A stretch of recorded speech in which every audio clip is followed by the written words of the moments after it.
ಇದು lock open ಮಾಡ್ಕೊಡು mobile. Live ಶುರು ಆಗಿದೆ.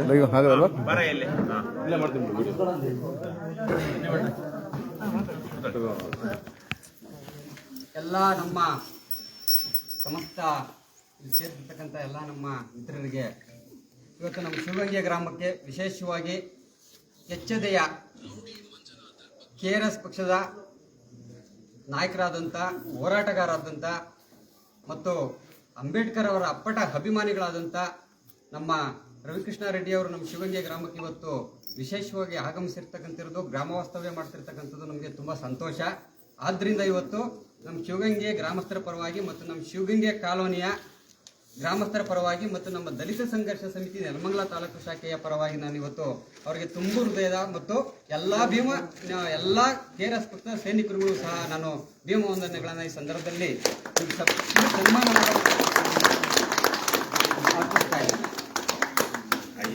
ಆನಂದ್ ಇಲ್ಲ ಸರ್, ಇಲ್ಲ ಇಲ್ಲ ನಮ್ಮ ದೇವಸ್ಥಾನದ ಪ್ರೀತಿ ಫೋಟೋ ತಗೊಳ್ಳಿ. ಫೋಟೋ ಈ ಟೋಪಿ ಮುಂದೆ ಆ ಟೋಪಿ ಏನೂ ಇಲ್ಲ ಅಂತ. ಫೋಟೋ ತಗೊಳ್ಳಿ. ಜೈ ಜೈ ಜೈ ಜೈ ಜೈ ಭೀಮ್, ಜೈ ಭೀಮ್, ಜೈ ಭೀಮ್. ಏನಿಲ್ಲ ಸರ್, ತಮ್ದೊಂದು ಸಣ್ಣದೊಂದು ಕೂತ್ಕೊಳ್ಳಿ.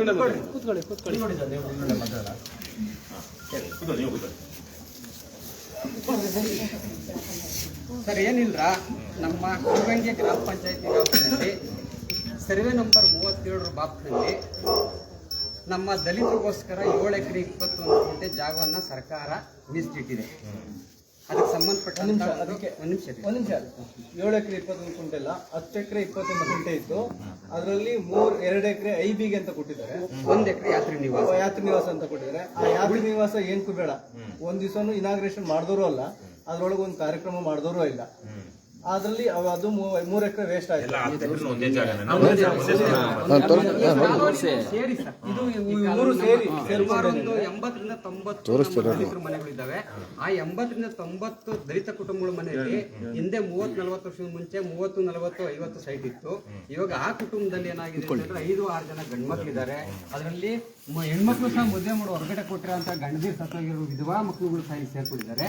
ಆ ಸಂಬಂಧವಾಗಿ ಇವತ್ತು 7 ಎಕರೆ 21 ಗುಂಟೆ ಇವತ್ತು ಏನಿದೆ SC ಕಾಲೋನಿ ಅಂತ ಹೇಳ್ಬಿಟ್ಟು ಮೀಸಲಿಟ್ಟಿದ್ದಾರೆ ಜಾಗನ.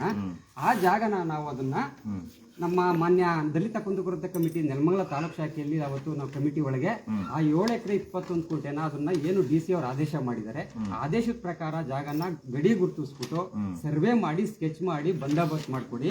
ನಮ್ಮಲ್ಲಿ ಒಂದೊಂದು ಮನೇಲಿ 4 ಜನ 5 ಜನ ಗಂಡ್ಮಕ್ಳು 3 ಜನ ಇರ್ತಾ ಇರೋ ಮನೆಯವರಿಗೆ ಮನೆ ಕಟ್ಕೊಳಕ್ಕೆ ಅನುಕೂಲ ಆಗುತ್ತೆ ಅಂತ ಹೇಳ್ಬಿಟ್ಟು 2024 ದಲಿತ ಕುಂದುಕೊರತೆ ಕಮಿಟಿ ಒಳಗೆ ನನ್ನ ಅರ್ಜಿ ಕೊಟ್ಟು ಅದನ್ನ ರೆಜುಲೇಷನ್ ಪಾಸ್ ಮಾಡಿಸಿ ತಹಸೀಲ್ದಾರ್ ಮತ್ತು ಶಾಸಕರ ಸಮ್ಮುಖದಲ್ಲಿ ನಾವು ಅದನ್ನ ರೆಜುಲೇಷನ್ ಪಾಸ್ ಮಾಡ್ತೀವಿ ಸರ್. ಅದಕ್ಕೆ ಸಂಬಂಧಪಟ್ಟ ಹಾಗೆ ಇವಾಗ ಏನು 7 ಎಕರೆ 21 ಗುಂಟೆ ತೋಪ್ ಇದೆಯಲ್ಲ ಸರ್, ಆ ತೋಪಲ್ಲಿ ಇವಾಗ ಏನು 4 ಜನ 3 ಜನ 2-3 ಮಕ್ಕಳು ಇರ್ತಕ್ಕಂಥ ದೊಡ್ಡ ಕುಟುಂಬದವರು ಇವತ್ತು ಸಣ್ಣ ಪುಟ್ಟ ವಾಲೆಗಳು, ಜಿಂಕೆಗಳು, ಒಡವೆಗಳು ಮಾರ್ಬಿಟ್ಟು ಸಣ್ಣ ಪುಟ್ಟ ಸೀಟ್ಗಳು ಹಾಕೊಂಡು ಮನೆ ಕಟ್ಕೊಂತ ಇದ್ದಾರೆ. ಕೆಲವೊಂದು ಜನ ಹೋಗಿ ಜಾಗ ಮಾಡ್ಕೊಂಡಿಲ್ಲ, ಕೆಲವೊಂದು ಜನಕ್ಕೆ ಇನ್ನೂ ಕೊಡ್ಬೇಕಾಗಿರೋ ಜಾಗ ಐತೆ. ಇನ್ನು ಒಂದು 8ರಿಂದ 10 ಮನೆಯವರು ಪಾಪ ಅವ್ರು ಹೋಗಿ ಜಾಗ ಗುರುತಿಸ್ಕೊಳಕ್ ಆಗಿಲ್ಲ, ಜಾಗ ಮಾಡ್ಕೊಳಕ್ ಆಗಿಲ್ಲ, ತಿಪ್ಪೆ ಪಪ್ಪೆ ಹಾಕೊಂಡು ಏನೋ ಮಾಡ್ಕೊಂಡಿದಾರಲ್ಲ ಇದಾರೆ.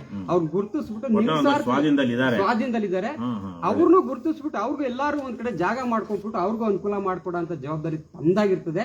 ಅದ್ರ ಜೊತೆಯಲ್ಲಿ ಇವತ್ತು DC ಅವ್ರಿಗೆ ತಹಸೀಲ್ದಾರ್ಗೆ ಸರ್ವೆ ನಂಬರ್ 37 ಬಾಕ್ಸಲ್ಲಿ ಜಾಗನ ಡೆಮಾಲಿಷನ್ ಮಾಡಿ ಅಂತ ಇವತ್ತು ಇವ್ರು ಹೇಳ್ತಾ ಇದಾರೆ ಅಂತ ಹೇಳ್ಬಿಟ್ಟು ನಾನು ತಪ್ಪಿಳ್ಕೆ ಹೇಳ್ತಾ ಇಲ್ರ. ಅದನ್ನ ದಯಮಾಡಿ ತಮ್ಮ ಸಮ್ಮುಖದಲ್ಲಿ ಇವಾಗ ಏನ್ ಕಟ್ಕೊಂತ ಇದಾರೆ ಸಾಲ ಸುಲ ಮಾಡಿ ಅಂತವ್ರಿಗೆ ಹಕ್ಕುಪತ್ರನ ನೀವೇ ನಿಮ್ಮ ಸಮ್ಮುಖದಲ್ಲಿ ನಿಂತು ಈ ಸರ್ವೆ ನಂಬರ್ 37 ಇರ್ತಕ್ಕಂಥ ಜಾಗ ಉಳಿಸ್ಕೊಟ್ಟು ಅವ್ರಿಗೊಂದು ಆಶಯ ಆಗಿ ನೀವು ಅವ್ರಿಗೆ ದಾರಿದೀಪ ಆಗ್ಬೇಕು ಅನ್ನೋದು ನಮ್ಮ ಸಮಸ್ತ ಗ್ರಾಮಸ್ಥರ ದಲಿತ ಕುಟುಂಬಗಳ ಒಂದು ನಮ್ಮ ಅಳಲು ಸರ್. ಇಷ್ಟೇ ಸರ್, ಏನು ನಾನು ಹೇಳ್ತೀನಿ. ಓಕೆ, ಅದು ಕೊಡಿಸೋದು ಒಳ್ಳೆತನ, ನಾವಿಲ್ಲ. ಒಬ್ರು 5-4-5 ಮಾಡ್ಕೊಂಡಿದ್ರೆ ಅದಕ್ಕೆ ಏನ್ ಹೇಳ್ತೀರಾ? ಅದು ನೋಡಿ ಪರಿಶೀಲನೆ ಮಾಡಿಸಿ. ಅದು ಯಾರು ಮಾಡ್ಬೇಕು? ಪರಿಶೀಲನೆ ಸರ್ಕಾರನೇ ಮಾಡ್ಬೇಕು. ಮಾಡ್ತಾ ಇಲ್ವಲ್ಲ. ಒಂದ್ ನಿಮಿಷ, ಇವಾಗ ಅರ್ಹ ಫಲಾನುಭವಿಗಳು ಅನರ್ಹ ಫಲಾನುಭವಿಗಳು ಅಂತ ಇರ್ತಾರೆ ಅಲ್ವಾ? ಈಗ ನಮ್ಮೂರಲ್ಲೂ ಕಾಲೋನಿ ಅಂತ ಹೇಳಿ ಜನತಾ ಕಾಲೋನಿ ಅಂತ ಹೇಳಿ ನಾನು ಹೇಳ್ತೇನೆ. ಬೊಮ್ಮಸಂದ್ರ ಇಂಡಸ್ಟ್ರಿಯಲ್ ಏರಿಯಾ ಇವತ್ತೇನು ನಾರಾಯಣ ಹೃದಯಾಲಯ ಅಂತಿದೆಯಲ್ವಾ, ಅದು ಪಕ್ಕದ್ದೇ. ಇವತ್ತೆಲ್ಲ 30-40 ವರ್ಷದಿಂದೇನೆ ಜನತಾ ಕಾಲೋನಿ ಅಂತ ಮಾಡಿದ್ರು. ಯಾರಿಗೆ? ಮನೆ ಇಲ್ದಿರೋರಿಗೆ, ಸೈಟೇ ಇಲ್ದಿರೋರಿಗೆ, ಊರಲ್ಲಿ ಸಣ್ಣ ಸಣ್ಣ ಮನೆಗಳು ಇದ್ದಂಥವ್ರಿಗೆ. ಆದ್ರೆ ಅದ್ರ ಅರ್ಧಕ್ಕರ್ಧ ಜನ ಬೇರೆ ಬೇರೆಯವರು ಎಲ್ಲ ಮೇಲ್ವರ್ಗದವರು ಮೇಲ್ಜಾತಿಯವರು ಅಂತ ಸೋಕಾಳು ಅನ್ನೋಂಥವ್ರು ಅವರೇ ಮಾಡ್ಕೊಂಡ್ಬಿಟ್ಟಿದ್ರು ಎಷ್ಟೋ. ಆದ್ರೂ ಕೆಲವೊಬ್ರು ಸಿಕ್ತು, ಇಲ್ಲ ಅಂತಲ್ಲ. ಹಾಗಾಗಿ ಯಾವ್ಯಾವ್ದೋ ಸಂದರ್ಭದಲ್ಲಿ ಆಗಿರುತ್ತೆ. ಈಗ್ಲೂ ಅರ್ಹರು ಅನರ್ಹ ಫಲಾನುಭವಿಗಳು ಅಂತಿದೆ. ಯಾಕಂದ್ರೆ ಬೇರೆ ಬೇರೆ ಅಭಿದಿಲ್ ನೋಡುವಾಗ ಯಾರೋ ಹೆಣ್ಮಗಳು ತೋರಿಸಿ ಅಮ್ಮನ ಮನೆನೇ ಇಲ್ಲ, ಸೈಟೇ ಇಲ್ಲ, ಬಾಡಿಗೆ ಮನೆ ಇದ್ದಾರೆ, ಇಲ್ಲೇ ಹುಟ್ಟು ಬೆಳೆದವರು ಅಂತ. ಎಲ್ರಿಗೂ ಮೊದಲಿಗೆ ತುಂಬಾ ಕೆಳ ಸಮುದಾಯದಲ್ಲಿ ಅಂತ ಏನಿರ್ತಾರೋ ಅಥವಾ ದುರ್ಬಲ ಸಮುದಾಯದವರು ಅನ್ನೋ ತರದವ್ರಿಗೆ ಅವ್ರು ಕೊಡ್ಬೇಕು. ಅವ್ರು ಕೊಟ್ಟಾಗ ಉಳಿದ ಮೇಲೆ ಮಿಕ್ಕ ಬೇರೆ ಸಮುದಾಯದ ಬಡವ್ರಿಗೂ ಕೊಡ್ಬೇಕು. ಹಂಗಿರೋದು ಕಾನೂನಲ್ವಾ? ಸಾಮಾಜಿಕ ನ್ಯಾಯ ಅಂದ್ರೆ ತಾನೆ. ಅತ್ಯಂತ ಅಗತ್ಯ ಯಾರಿಗಿದೆ ಇವತ್ತು, ತುಂಬಾ ಕೆಳಮಟ್ಟದಲ್ಲಿ ಅಥವಾ ಹೀನ ಸ್ಥಿತಿಲಿ ಯಾರಿದ್ದಾರೆ ಅವ್ರ ಮೊದಲು ಮೇಲೆ ಕೆತ್ತಬೇಕು. ಆಮೇಲೆ ಅವ್ರನ್ನ ಮೇಲೆ ಕೆತ್ತಿದಾಗ ಇನ್ನೂ ಉಳಿದಿದೆ ಅಂದ್ರೆ ಅವ್ರಿಗಿಂತ ಸ್ವಲ್ಪ ಚೆನ್ನಾಗಿರುತ್ತೆ. ಕೆಲವೊಂದು ಅದಕ್ಕೆ 20 ಮನೆಯವರು ಇನ್ನು ಪಾಪ ಹೋಗಿ ಜಾಗ ಅದಕ್ಕೆ ಇಲ್ಲ ಅವ್ರು ಮಾಡ್ತಿರೋದು ಒಳ್ಳೇದು. ಗುರುತಿಸ್ಬಿಟ್ಟು ಅವ್ರಿಗೂ ನೋಡಿ ನಮ್ಮ ಅಕ್ಕ ಅಲ್ಲೇ ಹೇಳ್ತಾ ಇತ್ತು ಪಾಪ ಅವ್ರಿಗೆ ಒಂಚೂರು ಜಾಗ ಇಲ್ಲ ಅಂತ ಹೇಳ್ಬಿಟ್ಟು ಅಕ್ಕ ಹೇಳ್ತಾ ಇತ್ತು. ನಿಮ್ಮ ಹೆಸರು ಹನುಮಂತರಾಜು. ಕರೆಕ್ಟ್, ನೀವು ಕೇಳ್ತಿರೋದು ಕರೆಕ್ಟ್ ಆಗಿದೆ. ಇಲ್ಲಿ ಇಲ್ದೇ ಇರೋರು ಎಲ್ಲರೂ ಸೇರ್ಕೊಂಡು ಹೋಗಿ ಅಲ್ಲಿ ಸ್ವಾಧೀನ ಮಾಡ್ಕೊಂಡಿರ್ತಾರೆ, ಏನೋ ಗಡಿ ಗುರುತಿಸ್ಕೊಂಡಿರ್ತಾರೆ. ಈಗ ಅವ್ರಿಗೆ ಹಕ್ಕುಪತ್ರ ಸಿಗದೆ ಆ ಜಮೀನು ಅವ್ರದ್ದು ಆಗಲ್ಲ. ಒಂದ್ ನಿಮಿಷ, ಬರೀ ಹಕ್ಕುಪತ್ರ ಸಿಗದೆ ಆ ಜಮೀನ್ ಆಗಲ್ಲ. ಮತ್ತೆ ಹಕ್ಕುಪತ್ರ ಕೊಡದೇ ಇರೋ ತನಕ ಯಾರಾದ್ರೂ ಹೋಗಿ ಇಲ್ಲಿ ಅಕ್ರಮ ಸ್ವಾಧೀನದಲ್ಲಿದ್ದಾರೆ ಮತ್ತು ಭೂ ಕಬಳಿಕೆ ಮಾಡಿದ್ದಾರೆ ಅಂದ್ರೆ ಸರ್ಕಾರಗಳು ಕೆಲವೊಂದು ಇಲಾಖೆಗಳು ಬಂದು ಅದನ್ನ ಒತ್ತುವರಿ ತೆರವು ಮಾಡಿಸೋದು ಇದ್ದೇ ಇರುತ್ತೆ. ಆದ್ರೆ ಪ್ರಶ್ನೆ ಇರುವಂತದ್ದು ಒತ್ತುವರಿ ತೆರವು ಮಾಡಿಸಿ ಬಿಡಿ, ಆದ್ರೆ ಈಗಲೂ ಅದಕ್ಕಾಗಿ ನಿಗದಿ ಮಾಡಿರುವಂತ ಜಾಗ ಇದೆ. ನಿಗದಿ ಮಾಡಿರುವಂತ ಜಾಗದ ಅಗತ್ಯ ಇದೆ. ಯಾಕೆಂದ್ರೆ ಇಷ್ಟಿಷ್ಟು ಜನಕ್ಕೆ ಹೀಗೆಲ್ಲ ಕಷ್ಟ ಆಗಿದೆ ಅಂತ ಹೇಳಿ ಅಲ್ವಾ, ಇದ್ದಾರೆ, ಅದೇನು ಇದಲ್ಲ. ಸೊ ಹಾಗಾಗಿ ಅರ್ಹ ಫಲಾನುಭವಿಗಳು ಯಾರಿದ್ದಾರೆ ಗುರುತಿಸಬೇಕು. ಮೊದಲಿಗೆ ಕುಟುಂಬದಲ್ಲಿ ಇವತ್ತು 5-6 ಜನ ಇರಲಿ, ಆದ್ರೆ ಅವ್ರಿಗೆ 20 ವರ್ಷದಿಂದ ಒಂದ್ ಸೈಟ್ ಸಿಕ್ಕಿತ್ತು.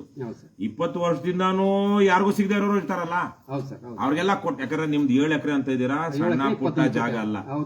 20-30 ಸೈಟು, 30-40 ಸೈಟೇನೆ ಗೌರ್ಮೆಂಟ್ ಪ್ರಕಾರ ಮಾಡಿದ್ರೆ ಎಷ್ಟು ಸೈಟ್ ಆಗ್ಬೇಕು? ಆಗುತ್ತೆ ಸರ್, ಮ್ಯಾಕ್ಸಿಮಮ್ 300 ಸೈಟ್ ಮೇಲೆ ಆಗುತ್ತೆ. 25 ಹೇಳ 175. ಯಾಕಂದ್ರೆ ಅದು ಅದರಲ್ಲಿ ಸಿವಿಕ್ ಕಮ್ಯುನಿಟೀಸ್ ಅಂತ ಇರುತ್ತೆ. ಅದಕ್ಕೂ ಇದಕ್ಕೆಲ್ಲಾ ಬಿಟ್ಟು ಸರ್ಕಾರ ಒಳ್ಳೊಳ್ಳೆ ರಸ್ತೆಗಳು ಮಾಡಿ 24 ಸೈಟ್ ಏನ 1 ಎಕರೆಗೆ ಬರುವಂತದ್ದು ಸರಾಸರಿಯಾಗಿ. ಆದ್ರೆ ಸ್ವಲ್ಪ ಇದ್ರಲ್ಲಿ ಕೆಲವೊಂದು ಇದು ಮಾಡಿದ್ರೆ ಸುಮಾರು ಒಂದು 200 ಸೈಟ್ ಆದ್ರೂ ಬರುತ್ತೆ. 200 ಸೈಟ್ ಅಲ್ಲಿ ನಿಮ್ಮಲ್ಲಿ ಅರ್ಹ ಫಲಾನುಭವಿಗಳು ಯಾರು ಅಂತ ಹುಡುಕೋದೇನು ತುಂಬಾ ಕಷ್ಟ ಇಲ್ಲ. ತುಂಬಾ ದೊಡ್ಡ ಹಳ್ಳಿ ಅಲ್ಲ. 200 ಸೈಟ್ 200 ಜನರಿಗಲ್ಲ, 200 ಕುಟುಂಬಗಳಿಗೆ. ಆಮೇಲೆ ಅದ್ರ ಮಧ್ಯದಲ್ಲಿ ಇಲ್ಲೇನು ಸಿಕ್ಕಿಲ್ಲ. 7 ಎಕರೆ 21 ಕುಂಟೆ ಜಾಗದಲ್ಲಿ ಏನ್ ಪಾಪ ಕೆಲವೊಂದು ಜನಕ್ಕೆ ಸಿಕ್ಕಿಲ್ಲ. ಆ ಜಾಗ ಬಾಪಲ್ಲಿ ಶಾರದಾ ಕ್ರಾಸ್ ಅಂತ ಇದು ಶೃಂಗೇರಿ ಶಾರದಾ ಮಠ ಅಂತ ಇದೆ. ಅದಕ್ಕೆ ಕೆಳಗಡೆ ಗ್ರಾಮ ಠಾಣೆ ಇದೆ 17 ಎಕರೆ. 17 ಎಕರೆ ಜಾಗದಲ್ಲಿ ನಮ್ಮ ದಲಿತ ಕುಟುಂಬಕ್ಕೆ ಸೇರ್ತಂತ ಒಂದು 4-5 ಕುಟುಂಬಗಳು ಸುಮಾರು 60 ವರ್ಷದಿಂದನೂ ಸಹ ಆ ಜಾಗದಲ್ಲಿ 1 ಎಕರೆ 1.25 ಎಕರೆ ಪಾಪ ಬೇಸಾಯ ಮಾಡ್ಕೊಂಡು ಉಳುಮೆ ಮಾಡ್ಕೊಂಡು ಜೀವನ ಮಾಡ್ಕೊಂಡ್ ಬರ್ತಾರೆ. ಅದಕ್ಕೆ ಅವ್ರಿಗೆ ಯಾವುದೇ ದಾಖಲೆಗಳು ಆಗಿಲ್ಲ. ಅದೊಂದು ಪರಿಶೀಲನೆ ಮಾಡ್ಬೇಕು. ಆಮೇಲೆ ಅದರಲ್ಲಿ ನೀವೆಲ್ಲ ಹೇಳ್ತಿರೋದು ಜಾಗ ಇದೆ ಸರ್, ಅಲ್ಲಿ ಬೇರೆ ಇನ್ನೂ ಜಾಗ ಇದೆ ಆ ಗ್ರಾಮ ಠಾಣದಲ್ಲಿ. ಅಲ್ಲ, ನೀವ್ ಹೇಳ್ತಿರೋದು ನಂಗೆ ಎಲ್ಲ ಗೊತ್ತಾಯ್ತು. ನಾನ್ ಕೇಳ್ತಿರೋದು, ನಾವು ಕೊಡುವ ಸ್ಥಿತಿಲಿ ಇಲ್ಲ, ನಾವೇನ್ ಮಾಡೋ ಸ್ಥಿತಿಲಿ ಒತ್ತಾಯ ಮಾಡಬಹುದು, ಒತ್ತಾಯ ಮಾಡೋ ಹೋರಾಟ ಮಾಡೋ ಸ್ಥಿತಿಲಿ ಇದೀವಿ. ಹೋರಾಟ ಒತ್ತಾಯ ಯಾರು ಮಾಡ್ಬೇಕು? ಸರ್ಕಾರಕ್ಕೆ ಮಾಡ್ಬೇಕು. ಸರ್ಕಾರ ಅಂದ್ರೆ ಯಾರು? ತಹಸೀಲ್ದಾರ್, ಆಮೇಲೆ DC ಅವರು. ಅದು ಅಲ್ಲ, ರಾಜೀವ್ ಗಾಂಧಿ ನಿಗಮ, MLA ಅದಕ್ಕೆ ಕಮಿಟಿ ಚೇರ್ಮನ್ ಇರ್ತಾನೆ ಸರ್. ಮಾನ್ಯ MLA ಅವ್ರ ಗಮನಕ್ಕೂ ಹಾಗಾಗಿ MLA ಮನ್ಸ್ ಮಾಡ್ಬೇಕು. MLA ಯಾಕಂದ್ರೆ ತಹಸೀಲ್ದಾರ್ ಮೂವ್ ಮಾಡಿದ್ರು MLA ಮೀಟಿಂಗ್ಗಳೇ ಬರಲ್ಲ. ಕೆಲವೊಂದ್ ಕಡೆ ಕಳ್ರು ಯಾಕೆ ಗೊತ್ತಾ? ಇರೋದು 5 ಜನ, ಸೈಟ್ ಇರೋದು 2. 5 ಜನ 2 ಕೊಟ್ರೆ ಈ ಇಬ್ರು ಸೈಟ್ ತಗೊಂಡ್ಮೇಲೆ ನನ್ಗೆ ಓಟ್ ಹಾಕ್ತಾರಲ್ಲೋ ಗೊತ್ತಿಲ್ಲ. 3 ಹೊತ್ತು ಗ್ಯಾರಂಟಿ ಓಟ್ ಹಾಕಲ್ವಾ? ಅವಕ್ಕೇನ್ ಮಾಡ್ಬೇಕು? ಈ ವಿಚಾರವಾಗಿ ಯಾರಿಗೂ ಕೊಡಬಾರ್ದು. ಈ ವಿಚಾರವಾಗಿ ಗೌರವಾನ್ವಿತ ಶಾಸಕರು ಸಹ ಒಂದ್ಸಲಿ ನಾವೆಲ್ಲ ಒಂದ್ಸಲಿ ಮೀಟ್ ಮಾಡಿ. ಬಟ್ ಯಾರು ಹೇಳಿದ್ರು ಇಲ್ಲ, ನಾನು ಅದೇನೋ ಸ್ವಲ್ಪ ಒಂಚೂರು ನಿಮ್ ಶಾಸಕರು ನನ್ಗೆ ಗೊತ್ತಿಲ್ಲ, ನಿಮ್ ಶಾಸಕರು ನಾನು ಭೇಟಿ ಮಾಡಿಲ್ಲ, ನೋಡಿಲ್ಲ. ಆ ಮನುಷ್ಯ ಪ್ರಾಮಾಣಿಕ ಮತ್ತು ದಕ್ಷ ಎರಡೂ ಇರ್ಬೇಕು. ಪ್ರಾಮಾಣಿಕ ಮತ್ತು ದಕ್ಷ ಇದ್ರೆ ನಿಮ್ ಸಮಸ್ಯೆ ಬಗೆಹರಿಸೋದು ಅವ್ರ ಜವಾಬ್ದಾರಿ. ಆಯ್ತು ಸರ್, ಅವ್ರ ಗಮನಕ್ಕೂ ನಾನು ಬೇಕಾದ್ರೆ ಹೇಳ್ತೀನಿ. ಈಗ ಏನಾಗಿದೆ, ರೆಕಾರ್ಡ್ ಆಗಿದೆ. ಶ್ರೀನಿವಾಸ ಮೂರ್ತಿ ಅಂತಲ್ಲ, ಅಲ್ಲ ಸರ್, ಶ್ರೀನಿವಾಸ ಅಯ್ಯನವರು ಅಂತ ಹೇಳ್ಬಿಟ್ಟು ಶಾಸಕರು. ಅವರು ಪ್ರಾಮಾಣಿಕರಾಗಿದ್ರೆ, ದಕ್ಷರಾಗಿದ್ರೆ, ಇದ್ರಲ್ಲಿ ಏನೋ ರಾಜಕಾರಣ ಮಾಡೋದ್ ಬೇಡ. ಅದೇನಾರ ಅಲ್ಲಿ ಮುಂದಕ್ಕೆ ಇವ್ರು ಓಟ್ ಹಾಕ್ತಾರೋ ಬಿಡ್ತಾರೋ, ನಾವು ಅವ್ರಿಗೆ ಕೊಡ್ಬೇಕಾದ್ರೆ ಕೊಡಿಸ್ಬೇಕು. ಅದಕ್ಕೆ ನಾನ್ ನೇಮಕ ಮಾಡಿರೋದು ಈ ಜನ ಅಂತ ಅಂದ್ಕೊಂಡ್ರೆ ಇದಕ್ಕೆ ಮಾಡ್ತಾರೆ. ಅದಕ್ಕೆ ನಾವು ಒತ್ತಾಯ ಮಾಡೋಣ. ಆಮೇಲೆ ರಾಗ ದ್ವೇಷ ಇಲ್ಲದೆ, ಯಾವುದೇ ಕೆಟ್ಟ ಭಾವನೆಗಳಿಲ್ಲದೆ ನನ್ನವರು ಪರರು ಅನ್ನೋದೇ, ಯಾಕಂದ್ರೆ ಎಲ್ಲರೂ ನಮ್ಮವ್ರೆ. ಒಬ್ಬ MLAಗೆ ಅವನು MLA ಕೆಲವೊಂದು ಅವ್ನಿಗೆ ಓಟ್ ಹಾಕಿದವ್ರು MLA ಅಲ್ಲ. ಈ ರಾಜ್ಯದ ಮುಖ್ಯಮಂತ್ರಿ ಕಾಂಗ್ರೆಸ್ನ ಮುಖ್ಯಮಂತ್ರಿ, ಬಿಜೆಪಿಯ ಮುಖ್ಯಮಂತ್ರಿ, JDS ನ ಮುಖ್ಯಮಂತ್ರಿ ಅಂತಿಲ್ಲ. ಯಾರು ಮುಖ್ಯಮಂತ್ರಿ? ರಾಜ್ಯದ ಸಮಸ್ತ ಜನರ ಮುಖ್ಯಮಂತ್ರಿ. ಮತದಾರರಲ್ಲದ ಮಕ್ಕಳಿಗೂ ನನ್ನ ಮಗ ಇನ್ನೂ ವೋಟಿಂಗ್ ಇಲ್ಲ, ಯಾರಪ್ಪ ನಿನ್ ಮುಖ್ಯಮಂತ್ರಿ ಅಂದ್ರೆ ಏನಂತಾನೆ? ನಿನ್ಗ ಅವ್ನ ಮುಖ್ಯಮಂತ್ರಿ ನನಗ ಅಂತಾನ? ಇಲ್ವಲ್ಲ. ಸಮಸ್ತ ಮಕ್ಕಳಿಗೂ ಸಮಸ್ತ ಜನರಿಗೂ ಮುಖ್ಯಮಂತ್ರಿ. ಅದೇ ತರಕ್ಕೆ MLA ಆದವರು, ಮಿನಿಸ್ಟರ್ ಆದವರು, ಮುಖ್ಯಮಂತ್ರಿಗಳಾದವರು ಯಾರನ್ನು ಭೇದ ಮಾಡಬಾರ್ದು. ತಾರತಮ್ಯ ಕಾನ್ಸ್ಟಿಟ್ಯೂಷನ್ ಮೇಲೆ ಪ್ರಮಾಣ ವಚನ ತಗೊಳ್ತಾರೆ. ಸಂವಿಧಾನ ವಿಧಿಬದ್ಧವಾಗಿ ನಾನು ಯಾವುದೇ ತಾರತಮ್ಯ ಮಾಡದೆ, ಯಾವುದೇ ರಾಗದ್ವೇಷಗಳಿಲ್ಲದೆ ಕಾನೂನಿನ ಪ್ರಕಾರ ನಡ್ಕೊಳ್ತೀನಿ ಅಲ್ವಾ? ಹಂಗ್ ನಡ್ಕೊಳ್ಬೇಕು. ಅದಕ್ಕೆ ಅವ್ರಿಗೆ ಇನ್ನೊಂದ್ಸಲ ಹೇಳಿ, ಇದೇನಿದೆ ಬಂದು ಕೂತ್ಕೊಳ್ಳಿ. ಕೆಲವೊಬ್ರು ಬರ್ತಾರೆ, ಕೆಲವೊಬ್ರು ಜಾಸ್ತಿ ಬಾಯ್ ಮಾಡ್ತಾರೆ. ಬಾಯ್ ಕೊಡೋಕ್ಕಾಗಲ್ಲ ಅಂದ್ರೆ ಕೊಡ್ಬೇಕು, ನಿಂತ್ಕೊಳ್ಬೇಕು, ಧೈರ್ಯ ಮಾಡ್ಬೇಕು. ತಪ್ಪಿರೋ ತಪ್ಪಯ್ಯ ಕೊಡಕ್ಕಾಗಲ್ಲ ಅನ್ಬೇಕು. ಇರೋನಿಗೆ ನಿನ್ ವಿರುದ್ಧ ಜನ ಇರ್ಲಿ ಅಥವಾ ನಿನ್ ಬಗ್ಗೆ ಯಾರೋ ಕುಟುಂಬಗಳಲ್ಲಿ ದ್ವೇಷ ಇರುತ್ತೆ, ಅವ್ರು ತಪ್ಪಿಸ್ಬೇಕು ಅಂತ ನೋಡ್ತಿರ್ತಾರೆ. ಆದ್ರೂ ನೀನ್ ಅರ್ಹ ಇದೆಯಾ ಅಂದ್ರೆ ನಿನ್ನ ಪರವಾಗಿ ನಾನು ಹೋರಾಟ ಮಾಡ್ತೀನಿ ಅನ್ಬೇಕು. ಇಲ್ಲಾಂದ್ರೆ ಈ ತರದ ನೀಲಿ ಶಾಲ ಹಾಕೊಂಡು ಅಂಬೇಡ್ಕರ್ ಅನ್ನೋದು, ಸಾಮಾಜಿಕ ನ್ಯಾಯ ಅನ್ನೋದು ಅರ್ಥ ಇರುತ್ತಾ? ಇಲ್ವಲ್ಲ. ನ್ಯಾಯ ಅಂದ್ರೆ ಏನು? ಸೇವೆ ಮಾಡೋದು. ನ್ಯಾಯ ಅಂದ್ರೆ ಅಲ್ಲಿ ಎಲ್ಲಾರ್ಗೂ ಒಂದೇನೆ, ಯಾವುದೇ ಅಲ್ಲಿ ಭೇದ ಭಾವ ಇರೋದಿಲ್ಲ. ಮತ್ತೆ ಅವರು ತನ್ನವರು ಪರರು ಅನ್ನಿರೋದಿಲ್ಲ. ನ್ಯಾಯಕ್ಕಂತ ಕೂರಿಸಿದಾಗ ಹಿಂದೆ ಎಲ್ಲ ಪಂಚಾಯತಿಗಳಲ್ಲಿ ಕಳ್ಳನ ಮಕ್ಕಳು ಹಂಗೆ ಮಾಡ್ತಾ ಇದ್ದೆ. ಎಷ್ಟೋ ಜನ ಮನೆ ಯಾರ್ದೋ ಇಬ್ರು ನ್ಯಾಯ ಕರಿತಾ ಇದ್ರು, ಯಾರ್ದೋ ಒಂದ್ ಮನೆಯಲ್ಲಿ ಕೋಳಿ ಊಟ ನಾವು ನಾಟಿ ಕೋಳಿ ಹಾಕ್ಬಿಟ್ರೆ ನ್ಯಾಯ ಅವ್ರ ಪರವಾಗಿ ಆಗ್ಬಿಡ್ತಾ ಇತ್ತು. ಆಗ್ತಿತ್ತೋ ಇಲ್ವಾ? ಆಗ್ತಿದ್ಯೋ? ಹಂಗಲ್ಲ. ಯಾವ ಸಿನಿಮಾದಲ್ಲಿ ನೋಡ್ತೀವಿ ನಾವು, ಅವನ್ ಮಗನ್ನೇ ಜೈಲ್ಗೆ ಹಾಕ್ಬಿಡ್ತಾನೆ. ಅಪ್ಪ ಆದವನು ಲಾಯರ್, ರಾಜ್ಕುಮಾರ್ದ ಒಂದು ಸಿನಿಮಾ ಇದ್ದಂಗಿದೆ. ಮಗ ತಪ್ಪು ಮಾಡಿದ್ದಕ್ಕೆ ನಾನೊಬ್ಬ ಕಳ್ಳನೇ ಇರ್ಬೇಕೇನೋ ಅಲ್ವಾ? ಜಸ್ಟಿಸ್ ಚೌಧರಿ ಅಂತ ತೆಲುಗಲ್ಲಿ ಒಂದು ಸಿನಿಮಾ ಇದೆ, ಮಗನ್ನೇ ಗಲ್ಗಾಗ್ತಾನೆ ನ್ಯಾಯಾಧೀಶ ಆದವನು. ಇವೆಲ್ಲ ಸಿನಿಮಾದಲ್ಲಿ ನೋಡ್ಕೊಂಡು ಬಂದ್ವಿ. ಅದು ನಡೀತಿರೋದೇನು? ಅಲ್ಲಿ ಮೊಮ್ಮಗ ಅಲ್ಕಾ ಕೆಲಸ ಮಾಡಿದ್ರು ಮೊಮ್ಮಗನ್ ಬಿಡಕ್ ರೆಡಿ ಇಲ್ಲ ಏನು ತಾತ. ಎಲ್ಲ ಸೇರ್ಕೊಂಡು ಪಿತೂರಿ ಮಾಡ್ಬಿಟ್ಟಿದ. ಇದ ನ್ಯಾಯ? ನನ್ನ ಮಗ ಮಾಡಿದ್ರು ತಪ್ಪೆ ಅಂತ ನಾವೆಲ್ಲ ಆದರ್ಶ ಅಂದ್ಕೊಂಡು ಬಂದ್ರೆ, ನನ್ನ ಮಕ್ಕಳು, ನನ್ನ ಮೊಮ್ಮಕ್ಕಳು, ನನ್ನ ಸೊಸೆಯಂದರು ಇದು ಮಾಡೋದು ತಪ್ಪಲ್ಲ. ಹಾಗಾಗಿ ಅದಕ್ಕೆ ಅವ್ರಿಗೆ ಹೇಳಿ, ನಿಮ್ ಜೊತೆಗೆ ನೀವ್ ಯಾರು ಹೋರಾಟ ಮಾಡಿದಾಗ ನಾವು ಬರ್ತೀವಿ, ಆಯ್ತಲ್ವಾ? ಆಮೇಲೆ ಎಲ್ಲಾ ಕಡೆ ಇದು ಇಡೀ ರಾಜ್ಯದಲ್ಲಿದೆ. ನೀವು ಭೂರಹಿತ ಕೃಷಿ ಕಾರ್ಮಿಕರು ಅಂತ ಯಾರಿದ್ದೀರಾ ಮೊದ್ಲಿಂದಲೂ, ಅವರಿಗೆ ಆವತ್ತಿನಿಂದ ಹಕ್ಕುಗಳು ಕೊಡ್ತಾನೆ ಬರ್ತಾ ಇದಾರೆ. ಇವತ್ತು ಇನ್ನೊಂದಷ್ಟು ದಿವಸ ಹೋದ್ಮೇಲೆ ಈ ಹಕ್ಕುಗಳಿರಲ್ಲ. ಯಾಕೆ ಅಂತ ಹೇಳ್ತೀನಿ. ಇವಾಗ ಭೂಮಿಗೆ ಚಿನ್ನದ ಬೆಲೆ ಸಿಗ್ತಾ ಇದೆ. ಭೂಮಿ ಚಿನ್ನದಲ್ಲ, ಚಿನ್ನಕ್ಕೆ ಬಂಗಾರದ ಬೆಲೆ ಬಂದ್ಬಿಟ್ಟಿದೆ. ಭೂಮಿಗೆ ಬಂಗಾರದ ಬೆಲೆ ಬರ್ತಾ ಇದೆಯಾ? ಹಾಗಾಗಿ ಜಮೀನಿಲ್ಲ, ಸಾಕಾಗಲ್ಲ ಅಂತ ಆದಷ್ಟು ಬೇಗ ಏನೇನು ನೀವು ಅವ್ರೇನು ಉಳುಮೆ ಮಾಡ್ಕೊಂಡಿದಾರಲ್ವಾ, ಅವರು 71 ಏನೋ 71 ಬಿನ್ ಏನೋ ಇದೆಯಲ್ಲ, ಅಲ್ಲ 51 ಅದು ಗ್ರಾಮ ಠಾಣ, ಅದನ್ನ ಸರ್ವೆ ನಂಬರ್ ಕನ್ವರ್ಷನ್ ಮಾಡಕ್ ಬರಲ್ಲ ಅಂತ ಹೇಳ್ತಾ ಇದಾರೆ. ಇರ್ಲಿ, ಮಾಡಕ್ಕಾಗಲ್ಲ. ಹೌದು, ಗ್ರಾಮ ಠಾಣ ಇಲ್ಲ. ಮೊನ್ನೆ ತಾನೇ MS ರಾಮಯ್ಯನ ಮಗನಿಗೆ MR ಸೀತಾರಾಮ್ಗೆ ದೇವನಹಳ್ಳಿ ಮಾಡ್ಕೊಟ್ಟಿಲ್ವಾ? ಇಡೀ ಗ್ರಾಮ ಠಾಣೆ ಸರ್ವೆ ನಂಬರ್ ಮಾಡ್ಬಿಟ್ಟು ಸರ್ವೆ ನಂಬರ್ಗಳನ್ನ ಗ್ರಾಮ ಠಾಣ ಮಾಡ್ಬಿಟ್ಟಿದ್ದಾರೆ. 5 ಎಕರೆ ನಾವು ಹೋಗಿರ್ಲಿಲ್ವಾ? ಎಲ್ಲ ಮಾಡ್ಬೋದು. ಅವ್ರದ್ದು ಮಾಡ್ಬೇಕು ಅಂದ್ರೆ ಮಾಡಬೇಕು ಅನ್ನೋದು ಇಚ್ಛಾಶಕ್ತಿ ಬೇಕು. ಆಮೇಲೆ ಮುಂದಕ್ಕೆ ಇದಿನ್ನೂ ಕಷ್ಟ ಆಗುತ್ತೆ. ಹಾಗಾಗಿ ಯಾರ್ಯಾರೆಲ್ಲ ನೀವೇ ಅಲ್ಲ, ಬಗೈರ್ ಹುಕುಮಲ್ಲಿ ಯಾರ್ಯಾರು ಉಳುಮೆ ಮಾಡ್ಕೊಂಡು ಸ್ವಾಧೀನದಲ್ಲಿದ್ದಾರೋ ನೀವೆಲ್ಲ ಸೇರಿ ಸರ್ಕಾರಕ್ಕೆ ಹೋರಾಟ ಮಾಡಬೇಕು. ನೀವು HS ದೊರೆಸ್ವಾಮಿ ಅವರು ಇದ್ರಲ್ವಾ, ಅವ್ರ ಪಾಪ ಸಾಯೋ ತನಕ ಭೂಮಿ ಮತ್ತು ವಸತಿ ಮಾಡಿದೀವಲ್ಲ, ನಾವು ಇದೀವಲ್ಲ, ನಾವೆಲ್ಲ ಇದೀವಲ್ಲ. ಹೌದು, ನಾನು ಇದ್ದೆ ಅವ್ರ ಜೊತೆಗೆಲ್ಲ ಹೋರಾಟ ಮಾಡಿದ್ವಲ್ಲ ನಾವೆಲ್ಲ ಅಲ್ವಾ? ಅವರೆಲ್ಲ ಹೋರಾಟ ಮಾಡಿದ್ರು. ಎಷ್ಟು ಜನ ಬಂದ್ರು? ಬರ್ಲೇ ಇಲ್ಲ ಜನ. ಅದಕ್ಕೆ ಇವಾಗ್ಲಾದ್ರೂ ಅಂತ ಹೋರಾಟ ಮಾಡಿ ನಿಮ್ಮದಾಗಿರುವಂತ ಜಮೀನನ್ನ ಉಳುಮೆ ಮಾಡ್ಕೊಂಡು ಬಂದಿರೋದನ್ನ ದಕ್ಕಿಸ್ಕೊಳ್ಳಿ. ಮತ್ತೆ ಸಾಕಷ್ಟು ಜಾಗ ಇದೆ, ಆದ್ರೆ ಮುಂದಕ್ಕೆ ಸಾಕಾಗಲ್ಲ. ಅದಕ್ಕೆ ಆಮೇಲೆ ಒಂದು ಮನೆ ತಗೊಂಡಿರೋರು ಎರಡನೇ ಸೈಟ್ ಕೇಳೋದ್ ಬೇಡ. ಇವಾಗ ಇಲ್ದೇ ಇರೋರು ಕೊಟ್ಟಾದ್ಮೇಲೆ ಉಳಿದಿದ್ದು ಒಂದ್ ಮನೇಲಿ 2, 3, 4 ಜನ ಇದಾರೆ ಅಂದ್ರೆ ಅವ್ರು ಪಡ್ಕೊಳ್ಳಿ. ಆ ತರಕ್ ಮಾತಾಡ್ತಾರೆ. ಯಾಕಂದ್ರೆ ಇದು ಒಳ್ಳೆ ತಂದಲ್ಲಿ ಆಗ್ಬೇಕು ಅಲ್ಲ. ಈಗ ಬೆಳಿಗ್ಗೆ ಮಾತಾಡೋಣ.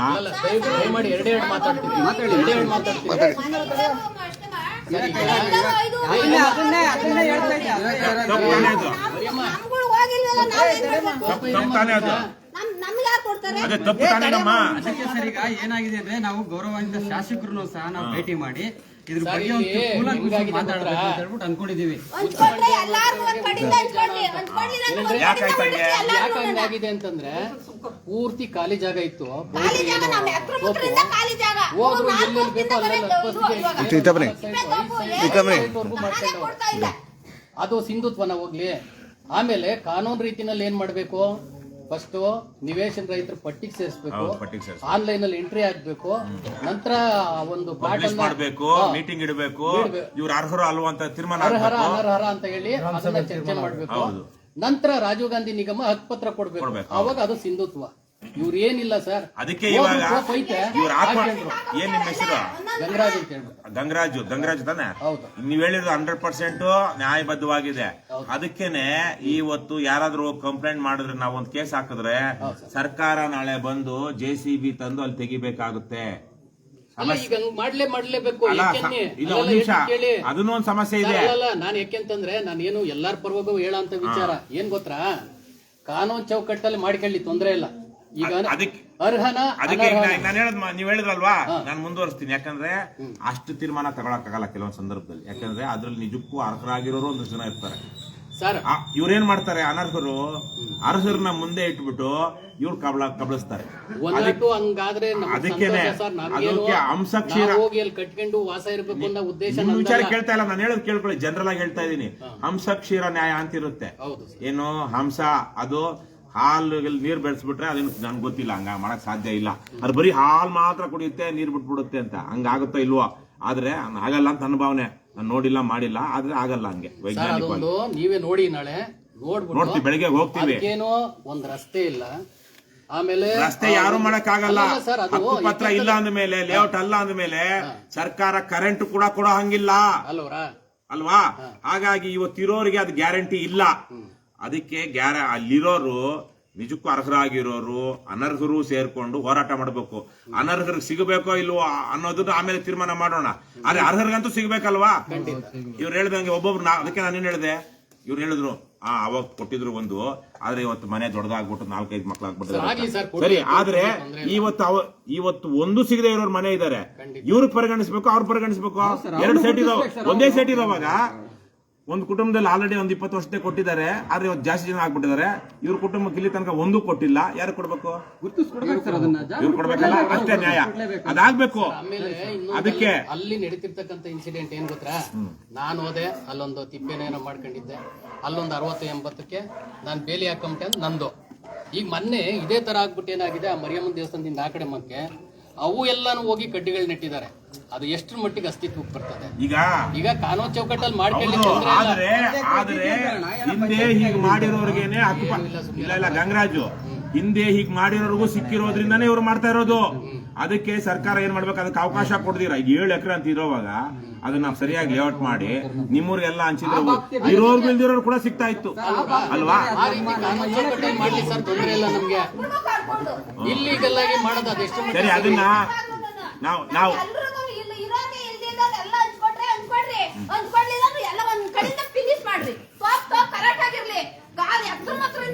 ದನ ಕೊಡೋದು, ಜಾತ್ರೆ ಕೊಡೋದು, ದನ ಇಲ್ಲ, ಜಾತ್ರೆ ಇಲ್ಲ, ಒಂದ್ ಬೊಲ್ಸೆ ಇಲ್ಲ, ಏನಿಲ್ಲ.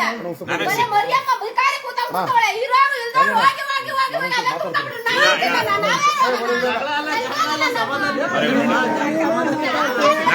ನನಗ್ ಸಿಗ್ಲಿಲ್ಲ ಅಂದ್ರೆ ಯಾರಿಗೂ ಸಿಗೋದ್ ಬೇಡ ಅಲ್ಲ ನಮ್ಮ ಮಾತಾಡಕ್ಕೆ ಟೈಮ್ ಕೊಡಿ. ಏನಲ್ಲ, ನಾನು MLA ಅಲ್ಲ, ಜನಪ್ರತಿನಿಧಿ ಅಲ್ಲ, ನಾನು ತೀರ್ಮಾನ ಮಾಡೋ ಜಾಗದಲ್ಲಿ ಇಲ್ಲ. ಅದಕ್ಕೆ ನೀವು ಹೇಳಿರೋ ಸಮಸ್ಯೆನ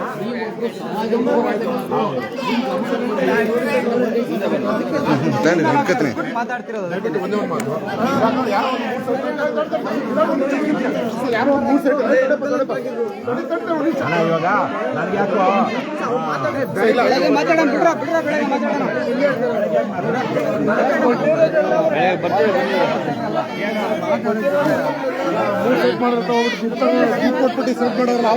ಏನ್ ಮಾಡ್ಬೇಕು? ಸಮಾಜದಲ್ಲಿ ಇಷ್ಟೇ. ಒಂದು ನಿಮಿಷ ಕೇಳಿಸ್ಕೊಳ್ಳೋ, ಏನ್ ಹೆಸರು? ಮರಿಯಮ್ಮ, ಕೇಳಿಸ್ಕೊ. ಇವತ್ತು ಸಮಾಜದಲ್ಲಿ ನ್ಯಾಯ ನೀತಿ ಇಲ್ಲ. ನ್ಯಾಯನೀತಿನೇ ಇಲ್ಲ. ಇಲ್ಲ ಯಾಕೆ ಗೊತ್ತಾ? ಹಂಗಾಗಿದೆ. ಹಂಗಾಗಿಲ್ಲ. ನಾವು ಮೊದಲು ಒಂದಷ್ಟು ಇತ್ತು, ಒಂದು 20-30 ವರ್ಷದಿಂದ ನ್ಯಾಯ ನೀತಿ ಹಲ್ಕಾಗಳನ್ನ ನಾವು ಹೋಟೆಲ್ಲಿ ದುಡ್ಡು ತಗೊಂಡು ಸಾರಾಯಿ ಕೊಡ್ಕೊಂಡು ಬಿರಿಯಾನಿ ಅಷ್ಟೇ. ಪಾರ್ಟಿ ಏನೋ ಅಲ್ಲಿ ಜಾಗ ಮಾಡ್ಕೊಂಡ ಅಂದ್ರೆ ಆ ಜಾಗನ ಯಾರು ಇಲ್ಲದಂತವ್ರಿಗೆ 1 ಲಕ್ಷ ಆಗಲ್ಲ. ಸುಮ್ಮನೆ ಏನೋ ಮೋಸ್ಗಾರರವರು ತಗೊಳ್ಳೋನಂತೂ ಶತಮೂರ್ಖ, ಕೊಡೋನಂತೂ ವಂಚಕ. ಬೇರೆ ಏನ್ ಹೇಳ್ತೀರಾ? ಬಂದಿದ್ದೀರಿ, ನಾನು ಬೆಳಗ್ಗೆ ನೋಡ್ತೀವಿ 2 ವಿಚಾರ.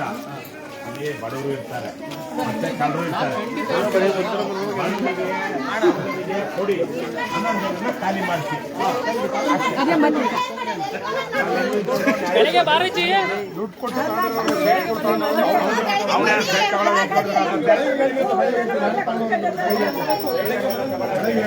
ಅವರು ತಗೊಂಡಿರೋರು ಒಳ್ಳೆಯವರ ಕೆಟ್ಟವರು ಗೊತ್ತಿಲ್ಲಪ್ಪ. ತಗೊಂಡಿರೋರು ಶತಮೂರ್ಖ. ಅದನ್ನ ತಲೆಗೆ ಹೇಳ್ತೀವಿ, ಹೇಳ್ತೀವಿ ಯಾರು ತಗೊಂಡವ್ರು ಯಾರು ಬಿಟ್ಟವ್ರು ಬೆಳಗ್ಗೆ ಹೇಳ್ತೀವಿ.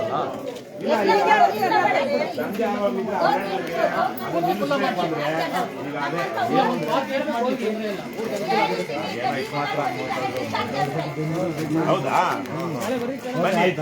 ಹಾ ಸಿಗ್ತೀನಿ. ನಾವು ಬೆಳಗ್ಗೆ ಬರ್ತೀವಿ ಎಲ್ಲ ಬನ್ನಿ.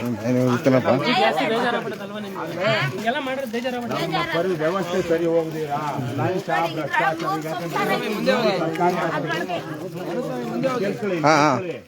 ಯಾವುದೇ ಸರ್ಕಾರಿ ಆಸ್ತಿಯನ್ನ ಹೋಗಿ ಅತಿಕ್ರಮಿಸ್ಕೊಂಡಿದ್ರೆ ತಪ್ಪು. ಅತಿಕ್ರಮಿಸ್ಕೊಂಡಿರೋದಲ್ಲ, ಅತಿಕ್ರಮಿಸೋದಿಕ್ಕೆ ಬಿಟ್ಟಂತಹ ಭ್ರಷ್ಟ ಅಧಿಕಾರಿ, ಅಯೋಗ್ಯ ಅಧಿಕಾರಿ. ಮಾಡ್ತೀನಿ ಬಿಡಮ್ಮ, ಇಲ್ಲ ಹೊರಗಡೆ ಇದ್ದೀನಿ.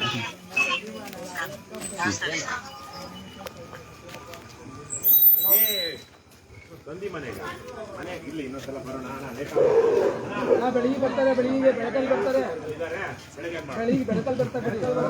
ಆಮೇಲೆ ನನ್ಗೆ ಯಾರ್ಯಾರು ಪರಿಚಯ ಮಾಡ್ತಾರ ಹಿಡಿದಿದ್ರೆ ಆಟಕ್ಕೆ ಹೋಗ್ಬೇಡ. ಯಾರೇ ಆಗಿಲ್ಲ ಅರ್ಥ ಮಾಡ್ಕೊಳ್ಬೇಕು. ನನ್ನನ್ನು ಜನರ ಮುಂದೆ ಕೆಟ್ಟ ಮಾಡಬಾರ್ದು ನೀವೆಲ್ಲ. ಗಾಡಿ ಸ್ವಲ್ಪ ಅಲ್ಲಿ ಹಾಕ್ರಿ. ಎಲ್ಲಿ ಅಲ್ಲಿ ನಾವು ಬೆಂಗಳೂರಿಗೆ ಹೋಗ್ತೀವಿ. ಅಲ್ಲ ಹೋಗ್ರಿ, ಪಂಪ್ ಎತ್ಕೊಂಡು ಹೋಗ್ಬಿಟ್ಟು ಎಲ್ಲಿ ಅಲ್ಲಿ ನೋಡೋಣ, ಕೇಳೋಣ. ನಮ್ಮ ಕಾರ್ ಬೆಂಗಳೂರಿಗೆ ಹೋಗ್ತಾರ? ಇಲ್ಲ ಹೋಯ್ತದೆ ಇವಾಗ. ಕಾಂಪ್ಲೆಕ್ಸ್ ಆಯ್ತು ನಮ್ಗೆ ಹಾಕ್ಬೇಕು, ಪಂಪ್ ಹಾಕ್ಬೇಕಾ? ಸರಿ ಬನ್ನಿ ಅಲ್ಲಿ ಕೇಳೋದ.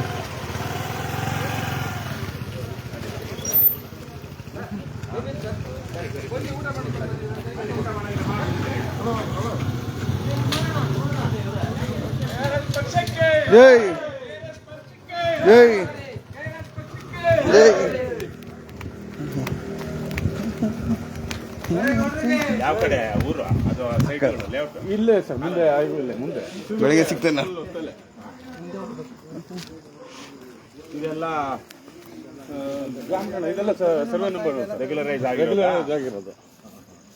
ಇದೇನ್ ದೇವಸ್ಥಾನ? ಶನೇಶ್ವರ ದೇವಸ್ಥಾನ. ಆಗ್ಲೇ ಹೋಗಿದ್ದಿದ್ದ? ಇಲ್ಲ ಇಲ್ಲ ಇಲ್ಲ, ಈ ಬೇರೆ ದೇವಸ್ಥಾನ. ಇನ್ನೊಂದಿದ್ಯಾ? ಇದೇನು ಯಾರೋ ಒಂದು ಟೀಮ್ ಏನೋ ಬಂದಂಗಿದೆ. ವಾರ್ಷಿಕೋತ್ಸವ. ಅದಕ್ಕೇನು ಬಂದಿದ್ದಾರೆ ನಾಳೆ ಅಂದ್ರೆ?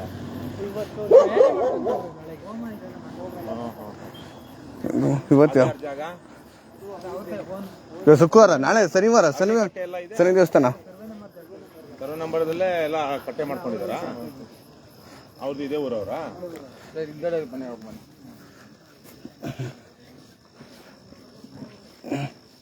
ಶಿವಗಂಗೆಯಿಂದ ಹಂಗ ಹೋಗೋದು ಹೋಗುತ್ತೆ. ಇದು ಹಳೆ ರೋಡು ಸರ್, ಅದು ಹೈವೇ ಮಾಡಿದ್ರು ಹೊಸದಾಗಿ, ಬೈಪಾಸ್ ಮಾಡಿದ್ರು. ಇದು ಹಳೆ ರೋಡ್ ಶಿವಗಂಗೆ ನಮ್ಮ ಮನೆಯವರು ನಾವು ಶಿವಗಂಗೆ ಬೆಟ್ಟಕ್ಕೆ ಬಂದಿದ್ವಿ. ಹೋಗಿಲ್ಲ, ಏನೂ ಇಲ್ಲ. ಇದೇನೆ ಇವತ್ತು 19 ಬಹುಶಃ 20ನೇ ತಾರೀಕು ಬಂದಿದ್ವಿ ನಾವು. 18ಕ್ಕೆ ಮದುವೆ ಆಯ್ತು, 19ಕ್ಕೆ ನಮ್ಮ ಮನೆಯಿಂದ ಅವ್ರ ಮನೆಗೆ ಬಂದ್ವಿ 20ನೇ ತಾರೀಕಿಗೆ ಬೆಳಗ್ಗೆ ಎದ್ದು ನಾನು ಹೆಂಡ್ತಿನ ಬಾ ಹೋಗೋಣ ಸರ್ ಆಫ್ ಮಾಡ್ತೀರಾ ಸರ್ ಕ್ಲೋಸ್ ಮಾಡಿ ಇದೇ ತಾನೆ